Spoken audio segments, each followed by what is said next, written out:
Salve Maria, como provar a Eucaristia, a transubstanciação na Escritura?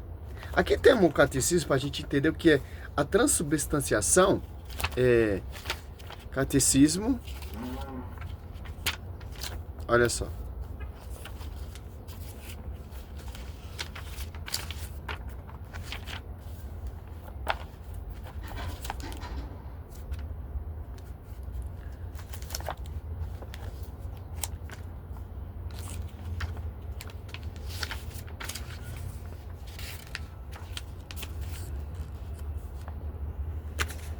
Pegar a Bíblia, a gente provar na Bíblia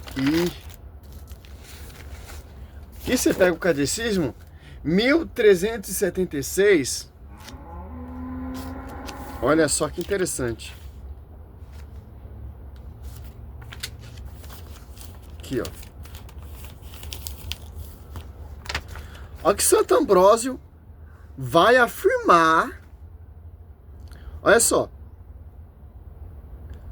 Santo Ambrósio afirma acerca da conservação eucarística.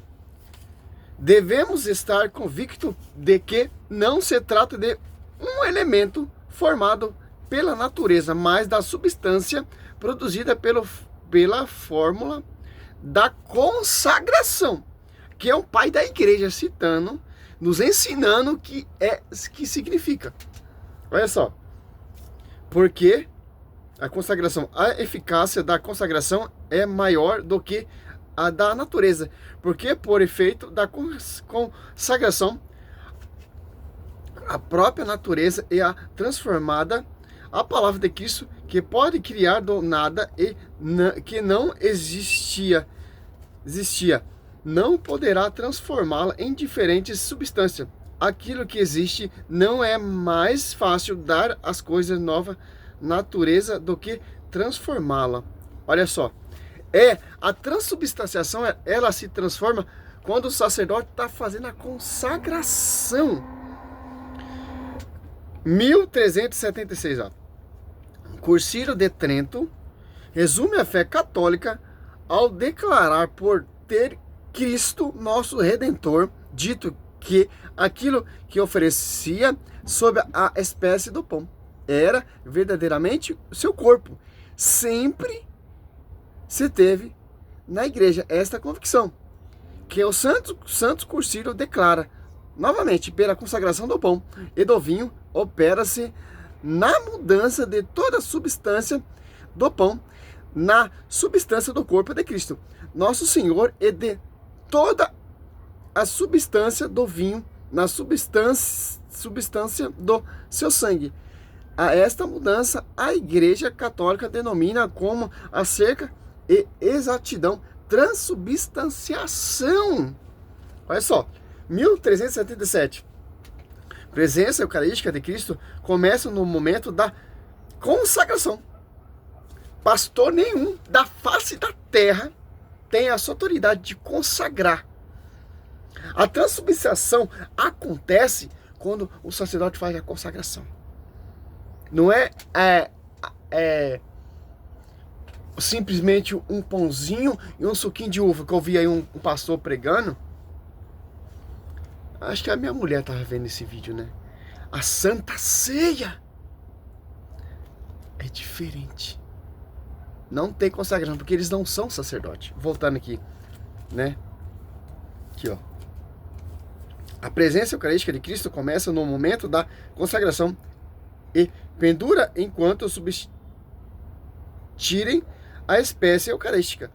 Cristo está presente inteiro em cada uma das espécies e inteiro em cada uma de sua parte, de maneira que a fração do pão não divide o Cristo. Olha só, cara. Você pega aqui 1419, ó. Tendo Cristo passado deste mundo ao Pai, nos dá na Eucaristia o penho da glória, junto dele a participação no santo sacrifício. Nos identifica com seu coração, sustenta nossa força durante peregrinação desta vida, nos faz desejar a vida eterna, nos une desde já à Igreja do céu, a Santa Virgem Maria e a todos os santos. Olha só que interessante. A igreja vem nos ensinar da transubstanciação de acordo que Mateus 26 vai dizer aqui, ó. Olha só. Só um jumento que não entende isso aqui. Ó, durante a refeição, Jesus tomou o pão, benzeu, ó, consagrou. Que interessante. Partiu e deu aos discípulos, dizendo: tomai e comer, isso é meu corpo. Ó. Ele benzeu, que é consagrou, isso é meu corpo. Aqui que acontece a transubstanciação. A consagração. Cristo já está consagrando aquele pão que não é mais simples pão, é seu corpo. Consagrou o vinho, mas não é mais o vinho, é seu sangue. Ali, quando está acontecendo a consagração, ali já não é mais um simplesmente pão. É o corpo de Cristo. Isso muitas seitas não entendem. Aqui, ó, durante a refeição, Jesus tomou o pão, benzeu, consagrou, partiu e deu aos discípulos, dizendo: tomai e comei, isso é meu corpo. Ó. Ali os apóstolos já estavam ceando a primeira Eucaristia. O corpo de Cristo, por causa da consagração. E até isso, ele segue, até hoje nós seguimos. Tomando depois o cálice. E deu graça, ó. E deu-lhe dizendo: bebei dele todos. Porque isso é meu sangue, o sangue da nova aliança, derramado por muitos homens, remissão dos vossos pecados. Aqui os apóstolos, fazendo aqui Atos dos Apóstolos, você pega Atos dos Apóstolos, ó. Aqui, ó. 2,42, perseverava eles na doutrina dos apóstolos, na reunião em comunhão, na fração do pão e na oração, ó. Ó, Paulo também falando também, ó. É um só pão, ó. 1 Coríntios 10. Olha só. 10. 16, ó. O cálice de bênção que benzemos, ó. Não é a comunhão do sangue de Cristo? E o pão que partimos não é a comunhão do corpo de Cristo? Olha só, Paulo falando que tem consagração. Porque foi confiado à igreja. Que igreja é essa? Coluna sustentáculo da verdade. Que igreja é essa? Sobre ti, Pedro, de uma igreja. Que igreja é essa? A Divina Universidade Superior será conhecido pela igreja. Que perseverava na doutrina dos apóstolos, na comunhão, na fração do pão. Na comunhão. Lembrando, Mateus 26, 26, 27, 28. Ou João 6. Aqui, ó, 17. Uma vez que há um único pão, nós, embora sendo muitos, fomos um só corpo, que todos nós comungamos do mesmo pão. Que ele fala aqui da Eucaristia, da comunhão, 1 Coríntios 23. Eu recebi do Senhor o que vos transmitiu, que o Senhor Jesus, na noite que foi traído, tomou o pão, e depois de ter dado graça, partiu e disse-lhe: isso é meu corpo, que é derramado, que entregue por vós. Fazer isso em memória de mim. Do mesmo modo, depois de haver ceado, tomou também o cálice, dizendo: este é o cálice, é a nova aliança, meu sangue, toda vez que beberes, fazei em memória de mim. Cara, e o protestante fala: ali é simbolismo. Cara, olha o catecismo explicando por que acontece a transubstanciação. Por causa da consagração sacerdotal. Olha só, foi confiado às colunas. Você pega em 1 Pedro, 1 Pedro 2, olha só, 2, 5, ó.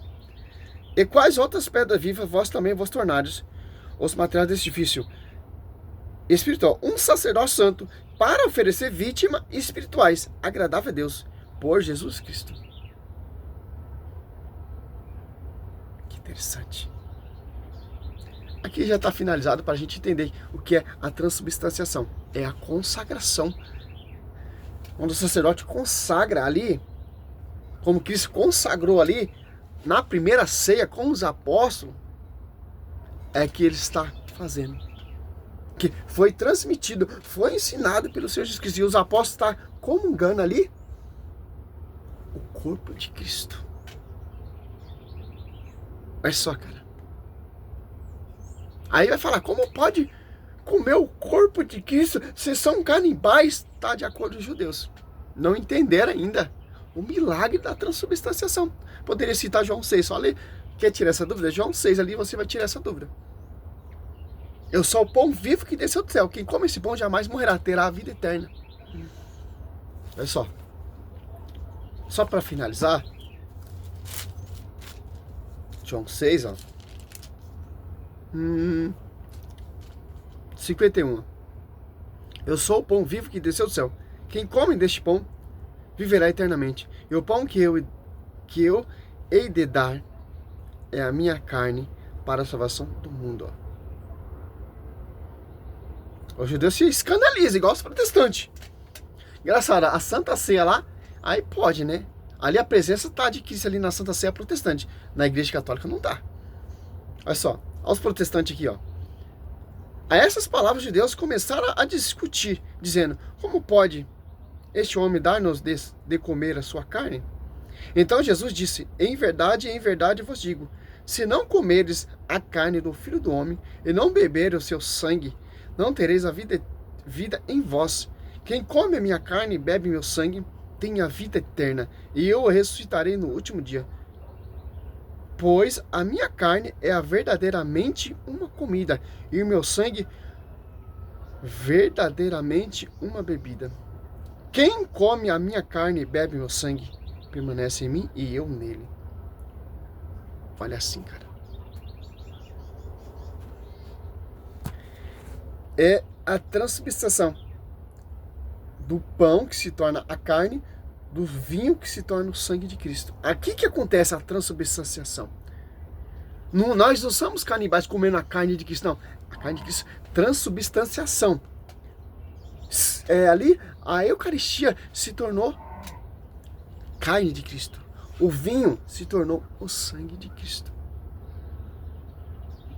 É isso que o protestante arrincha, que eles não são sacerdotes para fazer esse rito, essa consagração. Foi confiado aos apóstolos e o sucessor dos apóstolos, que são bispos, como diz o Catecismo da Igreja Católica. Nós somos guiados pelo magistério, parágrafo 77. Glória a Deus, aleluia. Essa aqui é uma resposta ao professor Leandro Quadro. Ele fala que os milagres eucarísticos é uma farsa. É só pesquisar, cara. Salve Maria, sou missionário Zé Roberto.